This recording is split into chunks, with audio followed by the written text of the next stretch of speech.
আসলে তুমি একটা কাপুর। সালমা!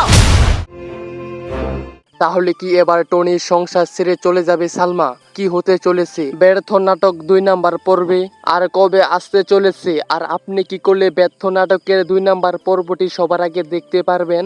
এই সকল বিস্তারিত আপডেট জানতে পারবেন আজকের এই ভিডিওটি। তাই আজকের এই ভিডিওটি কেউ স্কিপ না করে পুরো ভিডিওটি দেখতে থাকুন। তো হ্যালো ভিউয়ার্স, কেমন আছেন সবাই? আশা করি সকলেই অনেক ভালো আছেন।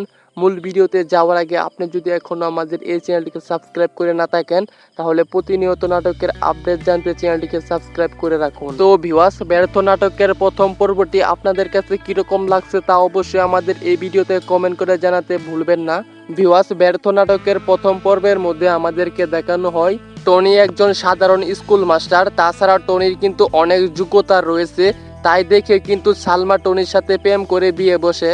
আর টনির ভালো চাকরি নেই দেখে সালমা কিন্তু টনির সাথে প্রতিনিয়তই ঝগড়া লেগে থাকে। অন্যদিকে আমাদেরকে দেখানো হয় টনির সাথে সালমা কিন্তু অনেক বড় একটি ঝগড়া লেগে থাকে। তারপর কিন্তু সালমাকে টনি একটা থাপ্পড় মারে। এরপর কিন্তু সালমা তার বাপের বাড়িতে চলে যায়। তো ভিউয়ার্স, তাহলে এবার কি হতে চলেছে ব্যর্থ নাটকের 2 নাম্বার পর্বে, তাহলে চলুন জেনে নেওয়া যাক। তো ভিউয়ার্স, ব্যর্থ নাটকের 2 নাম্বার পর্বের মধ্যে দেখতে পারবেন টনি কিন্তু বড় একটি চাকরি পেয়ে গেছে, আর সালমা কিন্তু তার নিজের ভুল বুঝতে পারছে। তাছাড়াও কিন্তু অনেক ধামাকাদার এবং ইন্টারেস্টিং ঘটনা ঘটবে। এর জন্য কিন্তু ব্যর্থ নাটকে 2 নাম্বার পর্বটি আপলোড করা পর্যন্ত আপনাদের অপেক্ষা করতে হবে।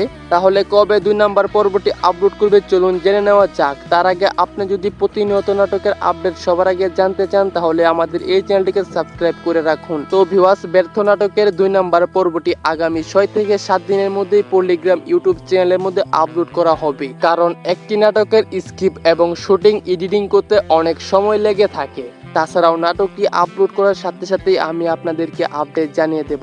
এর জন্যই আমাদের এই চ্যানেলটিকে সাবস্ক্রাইব করে পাশে থাকুন। তাহলে দেখা হচ্ছে পরবর্তী কোনো ভিডিওতে। ততক্ষণ পর্যন্ত ভালো থাকুন, সুস্থ থাকুন।